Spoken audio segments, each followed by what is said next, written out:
The coffin was made of black lacquered wood, polished until it reflected the hundreds of white chrysanthemums surrounding it like a frozen sea. 300 of Seoul's most powerful men stood in absolute silence, their expensive black suits forming a wall of grief and calculation. Security personnel lined every exit. Incense smoke curled toward the vaulted ceiling of the Jangwon Holdings private memorial hall, and somewhere in the back, a woman began weeping softly. Then the doors opened. Every head turned. She walked in alone. Her skin was the color of rich earth after rain, deep and warm against the sea of pale faces. Her black maternity dress stretched over a stomach that announced what no one in that room had ever known existed. Long black curls fell past her shoulders, and her dark brown eyes held the kind of grief that could not be faked. She did not stop at the back of the hall. She did not bow to the family elders seated in the front row. She walked directly toward the coffin, her heels clicking against marble like a heartbeat. The whispers began immediately. "Who is she?" "A foreigner. At Chairman Jang's funeral." "Is she pregnant?" The woman reached the coffin and placed one trembling hand against the cold wood. Her fingers spread across the surface as if she could feel the man inside through the lacquer and silk.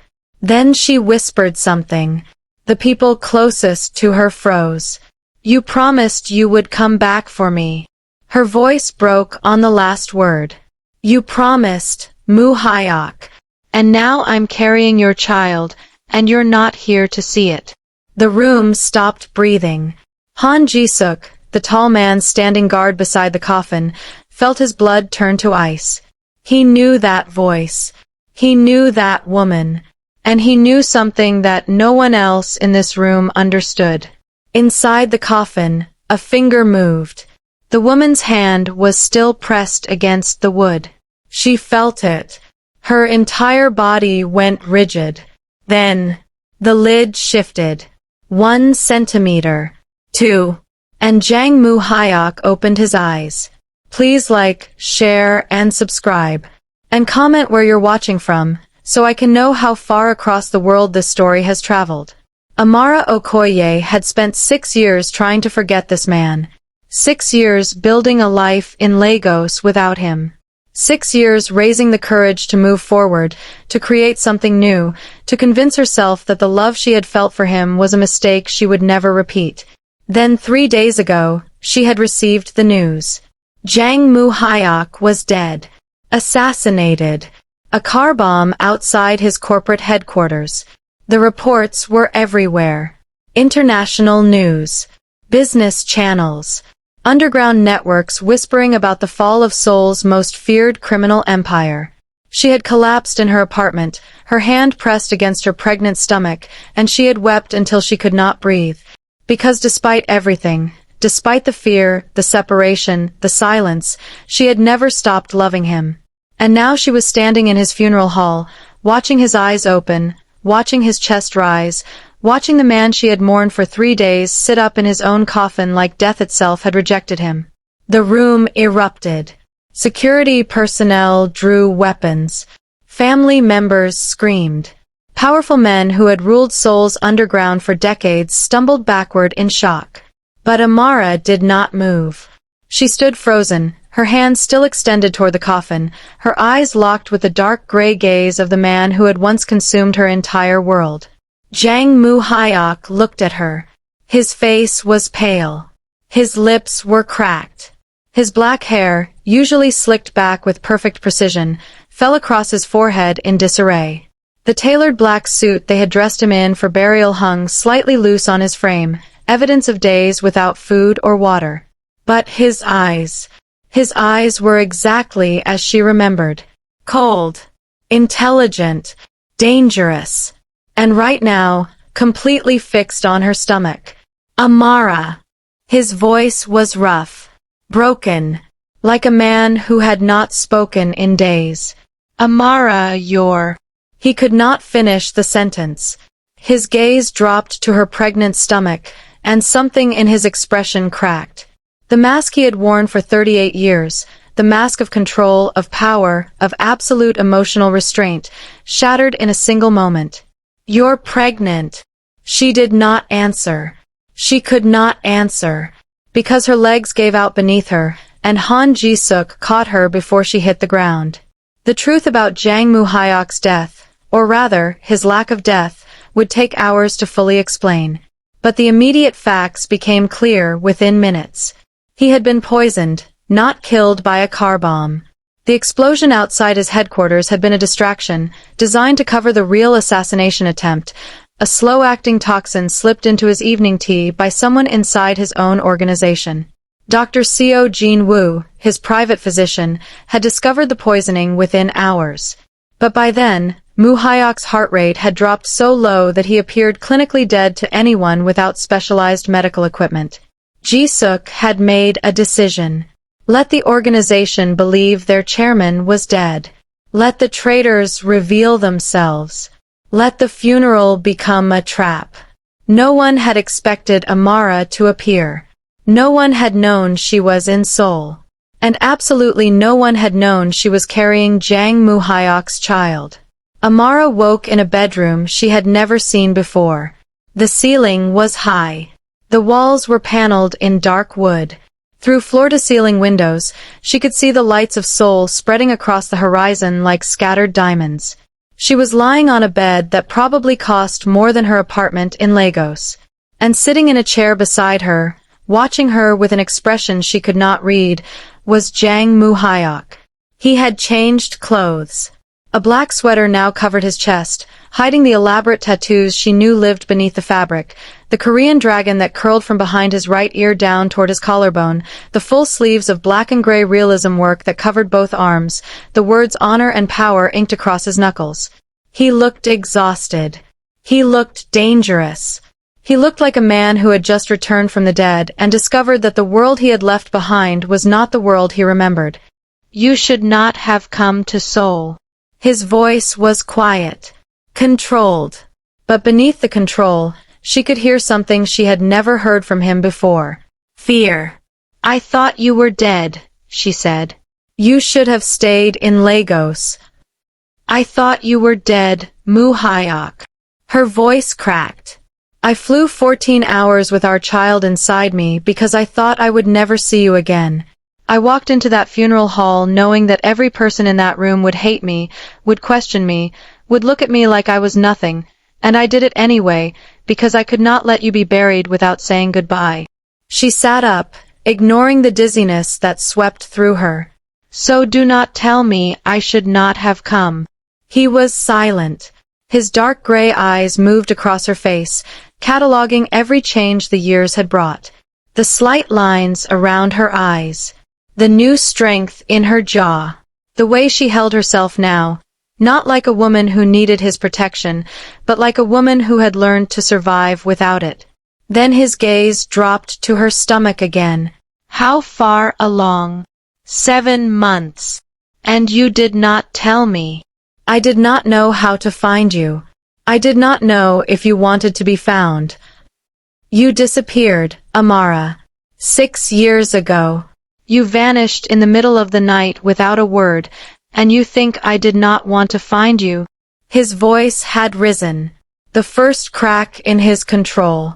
I searched for you. For 3 years, I had every contact I possessed looking for you. I spent millions of one trying to track where you had gone. And nothing. You disappeared like you had never existed. Because I had to. Why? She met his eyes.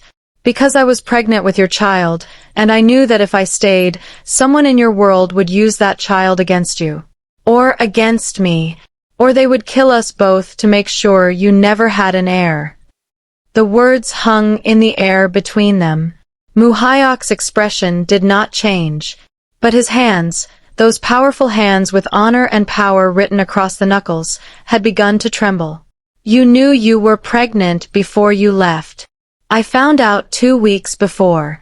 I was going to tell you. I had planned everything, how I would say it, what I would ask for, what kind of life I wanted for our child. Her voice broke. And then I overheard a conversation I was not supposed to hear. The memory was as clear now as it had been 6 years ago. Amara had been working late at Jangwon Holdings, translating documents for an upcoming international negotiation. The building had been nearly empty. Most of the staff had gone home hours earlier. She had walked toward Muhyok's private office to bring him tea, a small ritual they had developed during the months of their secret relationship. But before she reached the door, she heard voices. Two men, speaking in rapid Korean, clearly believing they were alone. The chairman is becoming distracted. That foreign woman has too much influence over him. She is a liability. If she becomes pregnant, the situation becomes significantly more complicated. Then we ensure she does not become pregnant. Or if she does, we ensure the pregnancy does not continue. And if the chairman objects? The chairman will not object if he does not know. Arrange an accident. Something that cannot be traced back to the organization. She is African. No one of importance will investigate. Amara had pressed her hand against her stomach, against the life that was already growing inside her, and she had understood with absolute clarity that staying in Seoul meant death. Not just for her child. She had returned to her apartment that night, packed a single bag, and disappeared before dawn. Muhyok listened to her story in silence. When she finished, his face had gone completely still. Do you know who those men were? I did not see their faces. I only heard their voices. Describe the voices. She closed her eyes, reaching back into a memory she had tried to bury for 6 years. One was older, authoritative. He spoke like someone who was used to giving orders.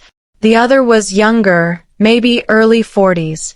His Korean was formal, almost too formal, like he was performing for someone important. Muhyok's jaw tightened. Cha Min-suk. Who? The younger voice. I know who it was. He stood abruptly, moving toward the window. His reflection stared back at him from the glass, a man who had built an empire on control, on power, on the absolute certainty that he could protect anything he claimed as his own. And he had failed to protect the one person who mattered most. Cha Min-suk has been my rival for 15 years, he said quietly. He controls the southern territories. He has always wanted more. I knew he was ambitious. I knew he was dangerous. But I did not know. He stopped. I did not know he had tried to eliminate you. He did not try to eliminate me. He was planning to. I left before he had the chance. And you spent 6 years believing I would not have protected you. Amara stood, moving toward him despite her body's protest. I spent 6 years believing that loving you would get our child killed. That is not the same thing. He turned to face her. The distance between them was less than an arm's length. She could see every line of exhaustion on his face, every shadow beneath his eyes, every scar the years had added to the man she remembered. I would have protected you, he said. You could not even protect yourself. 3 days ago, someone put you in a coffin. That was your world, Muhyok. The world you built. The world you refused to leave, even for me. Her eyes filled with tears she refused to let fall. I did not abandon you because I stopped loving you. I abandoned you because I loved you too much to watch our child become a casualty of your empire. The days that followed were among the most complicated of Jang Muhyok's life. The organization was in chaos. His resurrection had destabilized every assumption his enemies had made. Allies were scrambling to prove their loyalty. Traitors were attempting to disappear before they could be identified. And Amara was still in his house. She had refused to leave. Not because she wanted to reconcile, she had made that abundantly clear, but because Ji-suk had informed her that leaving Seoul now would be suicide. Cha Min-suk knew she was pregnant. The entire funeral hall had witnessed her announcement. Within hours, the underground networks had begun buzzing with the same question. Who is the African woman carrying Jang Moo-hyok's child? The child changed everything. An heir meant succession. Succession meant stability. And stability meant that anyone who wanted to destroy Moo-hyok's empire now had a second target. A much more vulnerable target. Mrs. Eun-suk Park, the silver-haired housekeeper who had served the Jang family for 3 decades, took one look at Amara and immediately began preparing Nigerian food. I learned some recipes, she said simply, setting a bowl of jollof rice in front of Amara. When you were here before, I did not forget. Amara stared at the food, at this small act of kindness from a woman who belonged to the world she had fled, and burst into tears. Mrs. Park sat beside her and held her hand, saying nothing. Some grief did not require words. Moo-hyok watched the security footage of that moment later. He watched the old housekeeper comfort the woman he had failed to protect. He watched Amara weep over a bowl of food that reminded her of a home she had left behind to keep their child safe. And he understood, for the first time, what his choices had truly cost. He had spent 38 years building power. He had sacrificed relationships, friendships, any chance at a normal life, all in service of an empire that could not love him back. And the one woman who had seen past the reputation, past the tattoos, past the fear he inspired in everyone around him, that woman had been forced to disappear because his world was too dangerous for the family she was trying to build. His family.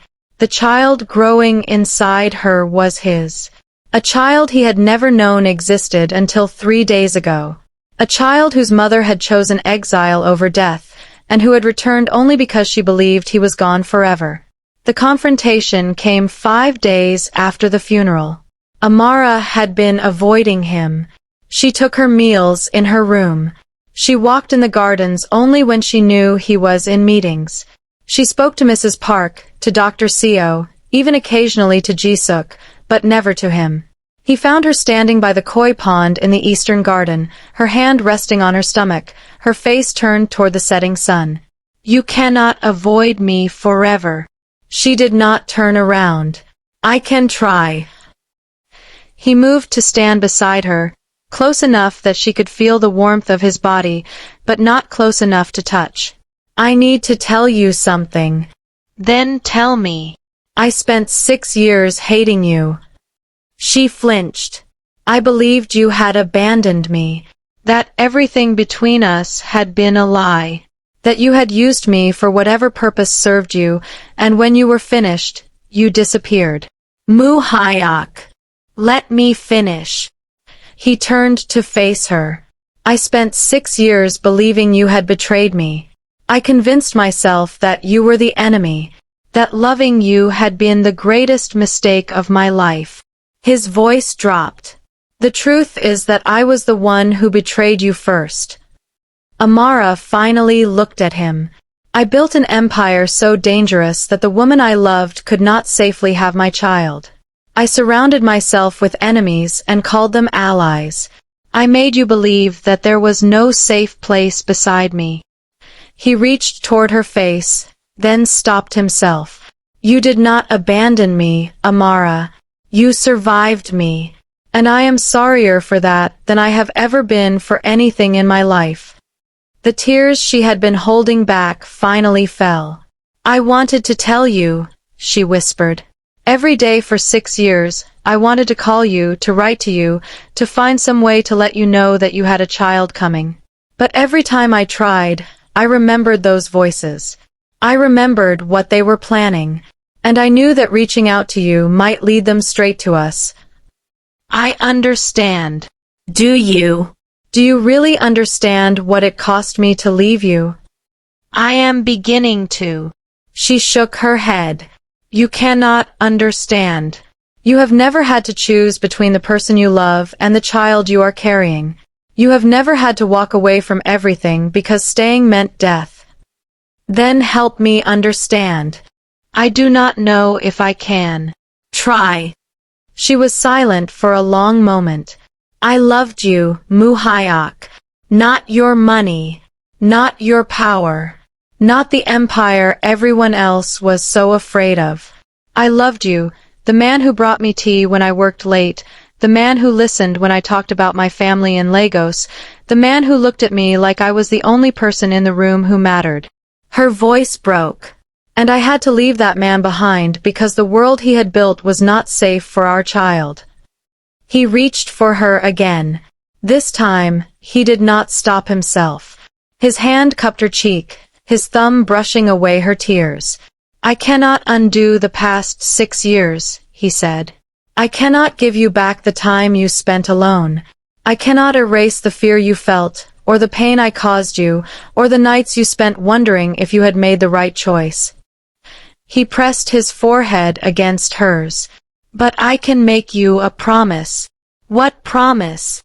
That I will never let you be afraid again. That I will tear down every piece of this empire if it means keeping you and our child safe. That I will spend whatever time I have left proving that you are more important than power. Words are easy, Muhayak. Then let me show you. He began dismantling everything 3 days later. The first call he made was to Jisuk. I want the shipping operations transferred to legitimate control. Full legal compliance. No more shadow contracts. Jisuk stared at him.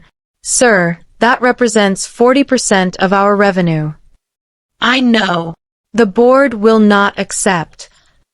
The board will accept whatever I tell them to accept, or they will be removed from the board. The second call was to his most powerful underground allies. He informed them that certain territories would no longer be under his protection, that certain operations would be terminated immediately, that anyone who wished to continue their arrangement with Jangwon Holdings would need to meet new conditions, conditions that prioritized legitimate business over criminal enterprise. Half of them laughed at him. The other half declared him a traitor. By the end of the week, his empire had lost 60% of its underground influence. Amara watched all of this in silence. She had expected him to fight, to find some way to have both, her and his power. She had expected him to promise change while keeping everything the same beneath the surface. Instead, she watched him systematically destroy the very foundation of his criminal authority. Why? She asked him one evening, after a particularly brutal round of negotiations had left him exhausted and pale. Why what? Why are you doing this? You could have found another way. You could have kept most of it and simply added more protection around me and the baby. He shook his head. You asked me to prove that you are more important than power. This is the only proof I know how to give. Cha Min-suk made his move 2 weeks later. He had been watching, calculating, waiting for Muhayak to be at his weakest. And now, with the empire crumbling and former allies turning hostile, he believed his moment had arrived. The attack came at night. 12 armed men breached the outer security perimeter of the Jang estate. 8 more approached from the eastern garden. Another 6 attempted to disable the emergency response systems. But Jisuk had anticipated the assault. The estate had been prepared. The intruders found themselves walking into a trap designed specifically for them. Muhayak met Cha Min-suk in the main courtyard, surrounded by the bodies of men who had made the mistake of underestimating a wounded tiger. You always were dramatic, Min-suk said, his expensive suit splattered with someone else's blood. Staging your own funeral. Very theatrical. You always were impatient, Muhayak replied. You could not even wait for the body to be cold before making your move. Why wait? You have spent the past 2 weeks destroying everything you built. The organization is in chaos. Half your allies have already approached me about new arrangements. Good. Min-suk's smile faltered. Good. Every ally who approached you was an ally I no longer wanted. Every piece of the empire I destroyed was a piece that was rotting from within. And every move you have made since my funeral has been exactly what I needed you to do. Muhayak stepped closer. You poisoned me, Min-suk. You tried to have me killed so you could take what I built. And 6 years ago, you tried to eliminate the woman I loved because you were afraid of what an heir would mean for your ambitions. Min-suk's face went pale. How did you? I have spent 6 years believing she abandoned me. 6 years trying to understand why the only woman who ever mattered disappeared without a word. And 3 days ago, she told me what she heard. 2 men, planning to murder her and the child she was carrying. Muhyok's voice dropped to something barely above a whisper. You cost me 6 years with her. You cost me 6 years of my child's life. And now you have the audacity to stand in my home and act as if you have won. The fight that followed was brief and brutal. Min-suk was intelligent, calculating, experienced in violence, but Jang Muhyok had been raised in violence, forged by it, shaped into a weapon that had terrified souls underground for 2 decades. When it was over, Cha Min-suk was on his knees, blood dripping from his mouth, his empire in ruins around him. Kill me, he said. You have won. Finish it. Muhyok looked at him. No. What? You do not deserve the honor of dying by my hand. You will be turned over to the authorities. Every crime you have committed, every murder, every extortion, every act of violence will be exposed. You will spend the rest of your life in prison, watching the world forget your name. He turned away. And every day, you will remember that Jang Muhyok had the power to kill you, and chose mercy instead. Amara found him in the garden afterward. He was sitting by the koi pond, his hands resting on his knees, his eyes fixed on the water. It is over, he said quietly. I know. Min-suk is in custody. The organization will never threaten you again. She sat beside him. What happens now? He turned to look at her. That depends on you. On me. I have spent the past month proving that I will sacrifice everything for you and our child. I have destroyed my empire. I have eliminated my enemies. I have done everything I know how to do. He reached for her hand. But none of it matters if you do not want to stay. Amara looked at their joined hands. His skin was pale against her brown fingers. The word honor was visible across his knuckles, ink that had been pressed into his flesh years before she ever knew him. My mother used to tell me, she said slowly, that love is not something you feel. It is something you prove. Day after day, year after year, through every difficulty and every joy. She looked up at him. You have proven it, Muhyok. These past weeks, I have watched you tear apart everything you built because you chose me instead. I have watched you become someone I thought you were incapable of becoming. Amara, I am not finished. He fell silent. I did not come back to Seoul because I wanted to reconcile with you. I came because I thought you were dead, and I could not bear to let you go without saying goodbye. I did not expect to find you alive. I did not expect to find you changed. She squeezed his hand. But you are changed. And I would be lying if I said I did not still love you. He exhaled. You still love me. I never stopped. That was the whole problem. He pulled her closer, wrapping his arms around her with a gentleness that still surprised her. Then stay, he whispered against her hair. Stay with me. Build a life with me. Let me be the father I never knew I could be, and the partner I failed to be 6 years ago. She pressed her face against his chest. I need you to promise me something first. Anything. Promise me that you will never again choose power over us. Promise me that if the day comes when you have to decide between your empire and your family, you will choose your family without hesitation. I already made that choice. Then promise me anyway. Say the words. He pulled back to look at her. I promise, Amara Okoye, that I will choose you and our child over everything else in this world. I promise that you will never again have to run from me. I promise that the life we build together will be worth every year we spent apart. The tears on her cheeks caught the moonlight. Then I will stay. They were married 3 months later. The ceremony was small. Only Jisuk, Mrs. Park, Dr. Seo, and a few trusted members of Amara's family who had traveled from Lagos. She wore white. He wore black. Their son was born 2 months after that, in a private hospital room overlooking the Seoul skyline.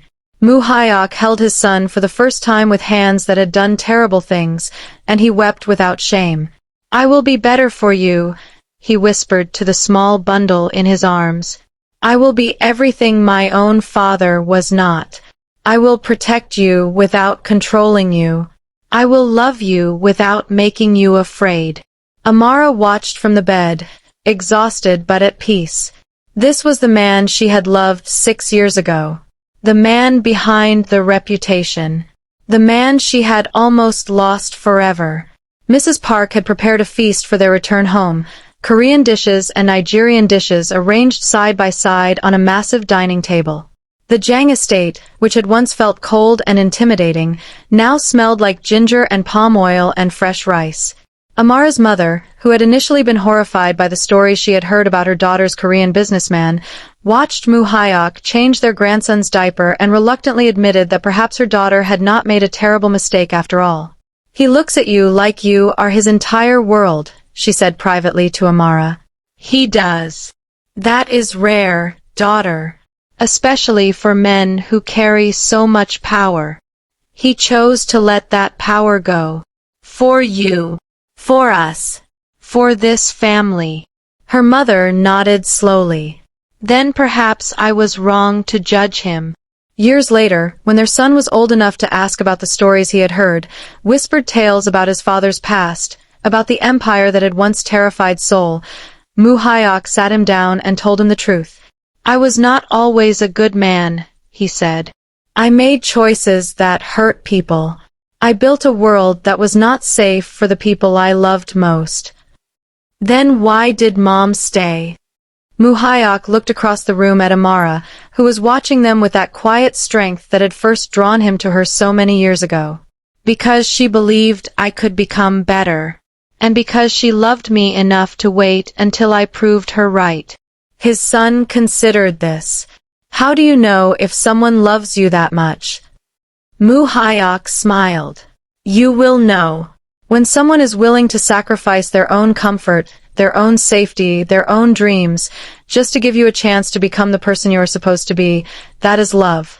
The real kind. The kind that survives everything. He pulled his son close. And when you find someone who loves you like that, you do everything in your power to deserve them. Amara crossed the room and settled into the space beside them, her hand finding Moo Hyok's automatically. Outside the window, Seoul glittered like a promise in the darkness. Inside, a family that should never have existed, born from tragedy, separation, fear, and impossible choices, held each other close. And Jang Moo Hyok, who had once believed that love was weakness, finally understood that it was the only strength that had ever mattered.